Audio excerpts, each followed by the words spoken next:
everyone, welcome back to this channel. In this video, we will solve question number 5th of exercise 7.1 from PSCB textbook class 7. Multiple choice questions. First part है, if triangle ABC is congruent to triangle XYZ under the correspondence ABC and XYZ, then यहाँ पर हमें 4 options दी हैं. हमने ये बताना है कि कौन सी ऑप्शन करेक्ट है. ए ऑप्शन है angle A is equal to angle Z. अब हम कॉरेस्पॉन्डेंस चेक करते हैं. यहाँ पर जो गिवन है हमें ए है यहाँ पर फर्स्ट पोजीशन पर, तो ये किसको कॉरेस्पॉन्ड करेगा? एक्स को. तो यहाँ पर जो ऑप्शंस दी हैं यहाँ पर एंगल्स की बात की हुई है, राइट. तो एंगल ए ये है is in correspondence with angle X. So अगर दो एंगल्स कॉरेस्पॉन्डेंस में हैं तो इनका क्या मतलब होता है? Angle A is equal to angle x.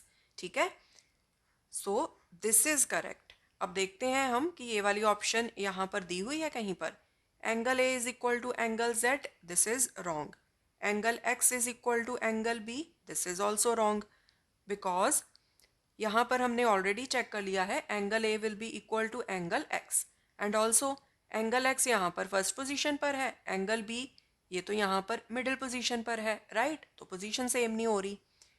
Angle A is equal to angle X, so ये करेक्ट है. ठीक है, so C is the answer. ठीक है. सेकंड है two line segments are congruent if. यहाँ पर ये पूछा गया है कि दो लाइन सेगमेंट्स कॉन्ग्रुएंट कब हो सकते हैं? If they are parallel, they intersect each other, they are part of same line, they are of equal length. So इसका आंसर है डी. अगर दो लाइन सेगमेंट्स इक्वल लेंथ के हैं तभी वो होंगे कॉन्ग्रुएंट. ठीक है, क्योंकि अगर दो लाइन सेगमेंट्स की लेंथ सेम होगी तभी तो अगर हम उन दोनों लाइन सेगमेंट्स को एक दूसरे के ऊपर रखेंगे तो वो एक दूसरे को पूरा पूरा कवर करेंगे, राइट. अगर मेरे पास दो 5 सेंटीमीटर के लाइन सेगमेंट्स हैं, अगर मैं उनको एक दूसरे के ऊपर रखूंगी तो वो एक दूसरे को पूरा पूरा कवर कर लेंगे. अगर दोनों लाइन सेगमेंट्स डिफरेंट लेंथ्स के हैं तो दोनों एक दूसरे को पूरा पूरा कवर नहीं करेंगे. ठीक है, सो इसका आंसर आएगा D. Third, two triangles A B C and L M N are congruent. So दो कॉन्ग्रुएंट ट्रायंगल्स गिवन है यहाँ पर. A B is equal to L M, B C is equal to M N. अब इन दोनों triangles की दो दो साइड्स जो आपस में इक्वल हैं वो यहाँ पर मेंशन की हुई हैं. If AC is equal to 5 centimetre then LN is. अगर जो थर्ड साइड है AC वो 5 सेंटीमीटर है ट्राइंगल ABC की, तो सेकंड ट्राइंगल की जो थर्ड साइड है LN उसकी मेजरमेंट क्या होगी? सो ये हमने फाइंड करना है. ठीक है, सो यहाँ पर एक ऑप्शन ये भी दी हुई है कांट फाइंड. सो अगर हम फाइंड नहीं भी कर सकते तो वो भी हम देख लेंगे. सो इस क्वेश्चन को सॉल्व करने से पहले सबसे पहले तो हमने लिखनी है इन दोनों कॉन्ग्रुएंट ट्राइंगल्स की कॉरेस्पॉन्डेंस. ओके, सो यहाँ पर दिया है A B is equal to L M. So यहीं से हम कॉरेस्पॉन्डेंस लिखना स्टार्ट कर लेते हैं. A B. अब यहाँ पर देखो ए बी तो हमने लिख लिया, अब तो एक ही वर्टेक्स बचा सी, तो सी को हम लिख लेते हैं यहाँ पर. So this is in correspondence with. अब यहाँ पर हमने क्या लिखना है वो हम देखते हैं. यहाँ से हमने लिया A B is equal to L M है. सो मतलब यहाँ पर एल एम भी आ सकता है, एम एल भी आ सकता है. अभी हम श्योर नहीं है.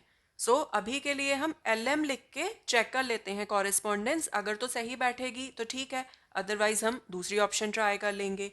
ठीक है, अब क्या बचा यहाँ पर? एल एम तो लिख लिया हमने ऑलरेडी, अब बचा एन. सो एन को हम यहाँ पर लिख लेते हैं. अब ये वाली जो दो कंडीशंस दी हैं ना, इसके लिए हम चेक कर लेते हैं कि ये वाली जो हमने कॉरेस्पॉन्डेंस लिखी है वो सही है या गलत है. सो यहाँ से हमने ए बी लिया, पहले दो इक्वल्स टू एल एम, मतलब यहाँ के पहले दो के इक्वल होने चाहिए. So A B is equal to L M. So first condition तो ट्रू होल्ड कर गई. ठीक है, सेकेंड देखो यहाँ पर है बी सी. यहाँ पर बी सी कैसे आता है? लास्ट वाले दो लेके. So B C should be equal to यहाँ वाले लास्ट के दो लो, M N. So B C is equal to M N, मतलब जो ये वाली कंडीशन दी है वो भी ट्रू होल्ड कर गई. सो दिस मीन्स यही वाली कॉरेस्पॉन्डेंस करेक्ट है. सो ये गलत है, यही वाली सही है. A B C is in correspondence with L M N. Okay, so दो साइड्स जो यहाँ पर इक्वल हैं वो तो ऑलरेडी दे रखी हैं. थर्ड साइड क्या आएगी, पहला एंड तीसरा लो, AC this will be equal to पहला एंड लास्ट वाला, मतलब LN।